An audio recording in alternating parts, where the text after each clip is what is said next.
In this video, I go over my top 10 picks for New Comic Book Day, June 2nd, 2021.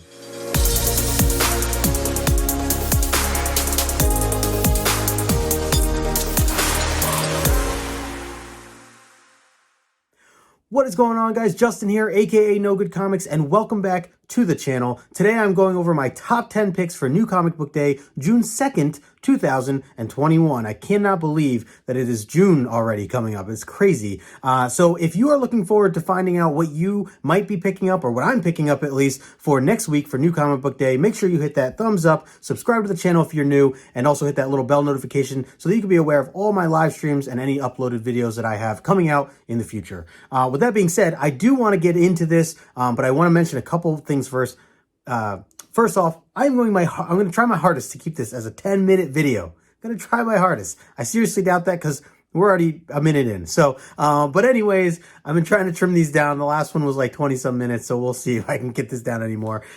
So yeah, I have 10 comic books. I like to always clarify these 10 books are the ones I'm most excited for, the things that I'm looking forward to. I do try to put them in order, although some are very close. So I'm going to go backwards. I'll go, count down from 10 to 1 and, finishing up with my number one pick that I'm most excited for next week, for June 2nd. So, with that being said, let's dive into my top 10 of June 2nd new comic book releases. Number 10, we have Crush and Lobo, issue number 1. I know nothing about Lobo other than I remember him from the 90s. I thought he was a really cool character. I remember he had like a dog. He was on a motorcycle. And that's really all I remember. This is part of my exploring more DC because they've been putting so many great things out. So I thought that I would give this a try. The artwork looks really, really good. I mean, I've always heard people talk about Crush and Lobo. So the writing here is by Mariko Tamaki. She is also the one that does a lot of the writing for Detective Comics. So I feel like that's promising. But yeah, the artwork looks really cool. Just kind of from the previews of what I've seen. The cover art here that we're looking at is Chris Anka. So yeah, I'm definitely looking forward to this. Like I said, don't know much, so I'm going to kind of leave it at that, but I am looking forward to picking it up. It looks like, it's going to be 8 issues altogether, so I'm going to give it a shot. So that's my number 10 on the list, Crush and Lobo issue number 1. Let's see, going at number 9, I'm actually going to put Star Wars up here. This is the War of the Bounty Hunters. There's been a lot of hype around this. I just got, these bad boys in. I'll just show this real quick. These are the David Nakayama from the Alpha issue that has come out before. So I'm excited about those. But yeah, so War of the Bounty Hunters, the biggest thing to me is that it's Charles Soule who's writing this. And I'm in the middle of reading Charles Soule's Vader, actually. I also know that he did some Daredevil, which I read a little bit of that as well. And I was liking what I was reading. So Charles Soule, he's obviously very involved in Star Wars right now with some of the other things that he's working on. So as a writer, I'm a big fan. I love Mandalorian when that was on. I do really enjoy Star Wars in general. So I am very excited and looking forward to this. I've not really been following along with some of the other newer stuff other than, what is it called? Star Wars High Republic. I've been keeping up on that. But this is obviously takes place in a different time. So I'm looking forward to it as it's a number 1 and it's by Soule. So I'm going to give it a shot. So that is my number 9 on the list. Let's see, going into number 8, I'm going to go with this Basilisk issue number 1. I have to say I've seen a lot of covers. I know there's a lot of covers for this. The main cover A here that I have on screen, it looks really cool. I was very intrigued by it. Cullen Bunn is the first reason why that really got my attention, that I wanted to check this out, because Cullen Bunn has been doing a lot of different things right now. I know, what was the other one? Eden, he just came out with, and he just put another one out that my mind is going blank on right now. The Scan. Oh my God. Can't remember the name. Anyways, so I'm really looking forward to this book right here. It talks a little bit, and I'll just read kind of a little bit of what it's about, but it's about these chimera, these 5 individuals that were bound by cult-like hive mind, and they terrorize small towns, horrifying supernatural sense-based powers, leaving death and destruction in their wake. And then one of them, this character Regan, escapes essentially and feels terrible about all the things. Regan has become overwhelmed with the guilt that Regan's been dealing with. So because of that, now there's a victim from her past who's forcing her to hunt down these other 4 of her kind. So that's just a little gist of it. If you haven't seen all the other colors, covers, go check them out. Really, really cool stuff. Phantom of the Scan. That's what I was trying to think of. Cullen Bunn was writing Phantom of the Scan. So yeah, this is Basilisk. This is a Boom Studios book, and it is just the first chapter. So looking forward to that. That is my number 8 on the list. Let's see, going into number 7. So I always say this. So like, 5, 6, 7, 8, these here that I list could probably be interchangeable. They're kind of close. Some of these are that I'm going through are first issues, so not sure how they're going to pan out. They sound really cool, and so that's why I'm really excited for them.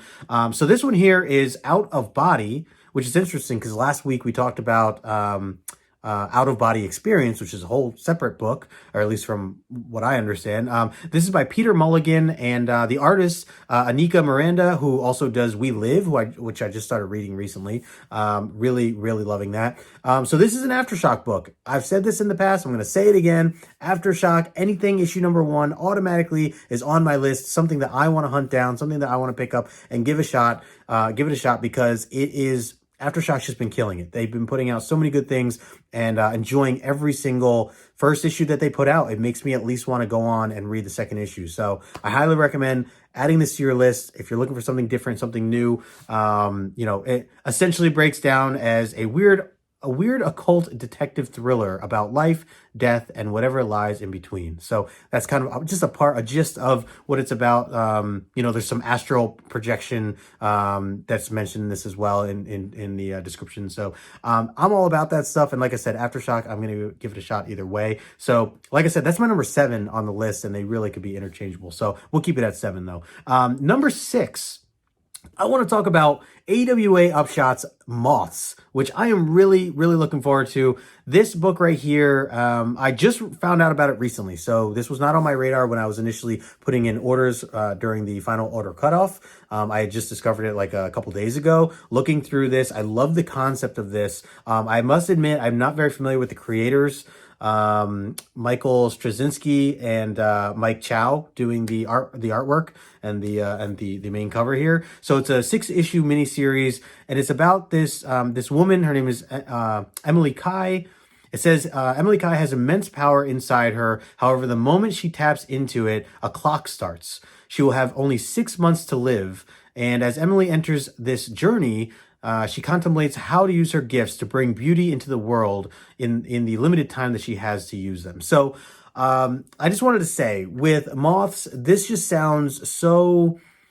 I feel like it really hits home for me personally, and maybe this is because of my history of motivational speaking. I don't know if you know this, but I used to do a lot of motivational speaking and encouraging people to do what they love and to never settle. And this aspect of the story kind of reminds me of that mindset where, you ask yourself the question, if you had 6 months to live, what would you do with your life? How would you go about living? Would you still be in the relationships that you're in? Would you still keep the friends around you that you have? Would you still work the job that you work? Or would you make some changes knowing that you only have six months to live? So, obviously that's a very, can be considered a very dark situation. And I know people have lived through this or have gone through this and experienced this. I'm grateful that I have not had to go through something like that, but it is a really interesting way to think about life if you were to be put into this situation of you being on a timeline, to really be able to live your life. And in this case, Emily Kai here, she has abilities. We don't know exactly what it is yet. We don't know her powers. It just says that they are immense powers inside her. So the minute she starts using them, this clock kicks in and she's got 6 months, and she apparently, it shows she wants to try to do good or bring beauty to the world, from what the description has listed here. So, makes you wonder kind of what would you do in that scenario? And I like those kind of books, those kind of stories that make you want to put yourself in the shoes of the character, for something very unique, type of situation like this. And again, I really think that this ties into life in general. I mean, you don't have to have superpowers. We can ask ourselves these questions all the time and say, well, what would I do right now? How would I continue to live life if I knew I only had these 6 months to live? Would I focus more on things that I love doing, or would I stick to things that doesn't matter to me. I think that it's a good spin on for anybody, however, whatever type of life situation you're in. So anyways, I've rambled too much about this book, but definitely excited about this. AWA Upshot, they've been doing some really good things too, so shout out to them. This is issue 1 through 6, or there's 6 issues altogether. So yeah, Moths, that's going to be my number 6 pick on the week. Let's see, we're halfway through. Make sure you hit that thumbs up, subscribe to the channel as well if you haven't already. Really do appreciate that. So my number 5 pick on the week is The Nice House on the Lake, issue number 1. This is by James Tynion. Really excited for that because he's just been killing it. And let's see, I see there's a couple creators for a lot of the variants here. Just looking through, Alvaro Martinez Bueno is the artist for the interior stuff. This is part of DC's Black Label, by the way. So really excited for this. I actually don't know much about it. I've just seen so much hype around it, a lot of people talking about it, a lot of cool covers around it, and I will literally buy anything that James Tynion does because everything he does I'm just really enjoying. So definitely going to give this a shot, and yeah, so that's going to be my number 5 on the list. Let's see, number 4. This is tough. I feel like I say this every week, but this is tough. These last 4, they all could be interchangeable, so it's really, really close. I'm going to go with my number 4 pick here as Hollow Heart issue number 4. And man, this was not easy to choose, but this is a Vault issue, a Vault published comic book, and I'm just loving this. If you have not been reading this, it is a whole different take on comics in general. It really can hit home. I feel like I talk a lot about life and how these books can relate to life. This has so many different stories within this book that really can tie into life and certain situations, and really just makes you think. So if you're not familiar with it, it's about this robot who used to be human, at least fully human. It's L. The robot's name is L. L is I guess I'd say 20% still human. You can see the images there of L in this big suit, robotic suit, but you can still see like L's face, which is really like a skull at this point. And basically L has been captured and being tested on by some science laboratory that we don't know about. And, issue 1 basically is L trying to escape and not happy with where he is. The engineer, Mateo, who is also in this picture for Hollow Heart issue 4, Mateo is the engineer who feels for L and wants to do good and help L, and essentially wants to try to help L escape this laboratory that L is part of. So, again, it's a love story. There's a lot of passion to it. There's a lot of kind of going back to like wanting to put yourself in the shoes of the characters. There's also a lot of what do you call it? Like metaphorical stories that kind of guide the story itself, if that makes any sense. So like there's a lot of times there are like the panels are telling one story, but then like the dialogue is telling a different story, and the two stories kind of run parallel with each other and kind of make sense together, if that makes sense. So anyways, it's a really unique storytelling. I highly recommend it. The writer, Paul Aylor, and the artist, Paul Tucker, so two Pauls, shout out to them because they've been killing it with Hollow Heart. I'm really enjoying it. And that's my number 4. And like it really could be my number 1. It is that close. So that's my number 4 pick on the week. Let's see, we have number 3, we have Batman issue number 109, and I have to say, this is part 4 of the, what they're calling the Cowardly Lot, part 4, the Ghostmaker chapter 3. Tynion has been just, I mentioned it before, just killing it, enjoying everything that Tynion's doing. The artwork as well, George Jimenez, I am just in love with what Jimenez does. I can't believe it took me this long to get onto Batman in general. I know he wasn't on it the entire time, but man, Jorge Jimenez is so good at what he does. Really enjoying this. So if you have not been following me, I am fairly new to picking up on the Batman stuff. A couple months in, I've caught up. I missed Joker War, but I did read the stuff right before that. So right where James Tynion took over, read those issues all the way up to 94, 95, and then I read a little bit of Joker War. I got to finish that up. But anyways, I jumped right in because I was really excited for Miracle Molly. And that's where we left off with in issue 108. Obviously, there's a big release for 108, but really enjoying where this story is going. We get a little bit more information now about who Miracle Molly is. Obviously, the Scarecrow is involved. That's a big part of the storyline as well. So I'm looking forward to this. If you're not reading Batman, I do recommend it. I mean, Tynan's killing it. Also, just the fact that, they're introducing all these really cool new characters. And I mentioned before, Jorge Jimenez is just absolutely killing the artwork. So that alone is worth owning these books and checking these books out. So that's my number 3 on the list, Batman issue 109. Let's see. For my number two pick, I am going with Noctera issue number 4. And man, oh man, this easily could be number 1. It really could. Scott Snyder doing the writing, Tony S. Daniel, he's doing the creative work on the inside, the interior stuff. I am in love with this series. It's an Image series. Kudos to Image. I wasn't sure how I was going to react to this. I know that they initially had some sort of Kickstarter for this that I wasn't aware of. I don't know why. I haven't really taken the time to explore a lot of the different Kickstarters. I probably should. But obviously this birthed Noctera. Of course, it does have some big names attached to it as well, so I'm sure that's helped. But I will tell you, the story is so good. So good.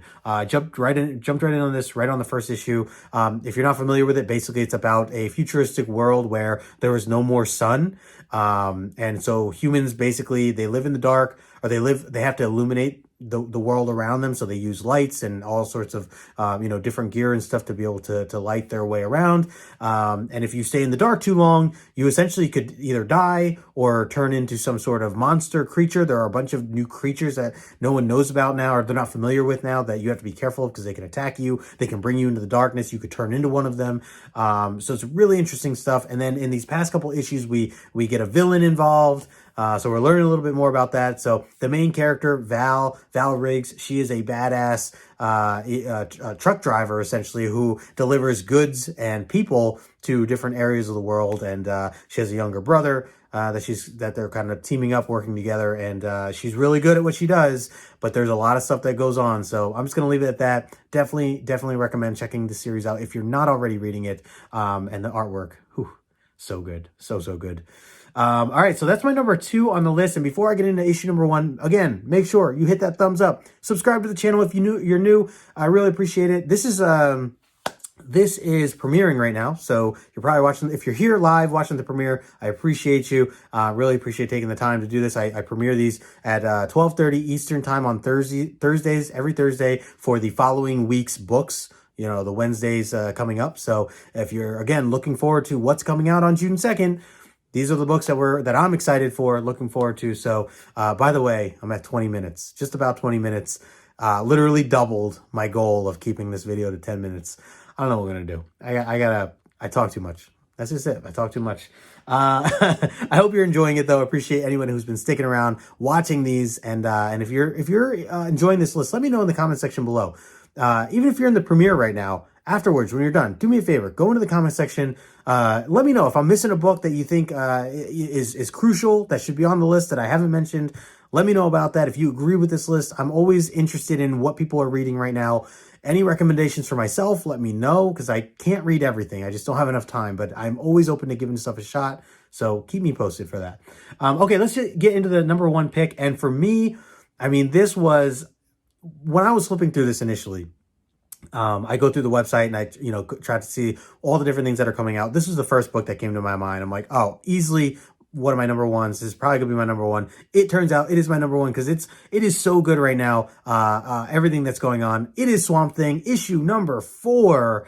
And my goodness, finishing off with a DC book. Out of my top 3, look at that. 2 DC books out of top 3. Who am I becoming, guys? Who am I? All right, so this is called Becoming. It's part 4, issue number 4. If you guys are not familiar with this, let me first clarify. You do not have to know much about Swamp Thing in order to get into this. It is well worth your time to check this out, especially if you like horror books. This is a very dark, just a dark book. It's by Ram V. Ram V's killing it. Also like Many Deaths of Layla Starr. So many things that Ram V's doing right now. So this is another just awesome gem that he's putting out there. Swamp Thing issue number 4. The artist Mike Perkins doing a tremendous job on the artwork in here. I'm really looking forward to this. So I will say, I know I just said you don't need to know anything about Swamp Thing. They do a really good job on how they're writing stuff in. I will say that there are some characters that are brought into some of these issues that are from the Alan Moore stuff. And luckily, I had recently just read Alan Moore's Saga of the Swamp Thing with Dan and Jennifer, Comics Will Break Your Heart. So and John. So there was a lot that I learned from that do kind of, the characters that are mentioned in some of those are kind of being brought up here. Some of them. So it does hit home a little bit more. If you have time to read some of that older stuff, the Alan Moore stuff, go for it. If not, you don't need to. It's amazing even without it. So this Swamp Thing is a complete different Swamp Thing. It is not based on any other characters. A new Swamp Thing that has taken over the green world. So I'm going to kind of just leave it at that. It's really good. It is really, really good. I highly recommend it. It is one of my favorite reads right now. So, I mean, it's my number one. That should be saying something to you.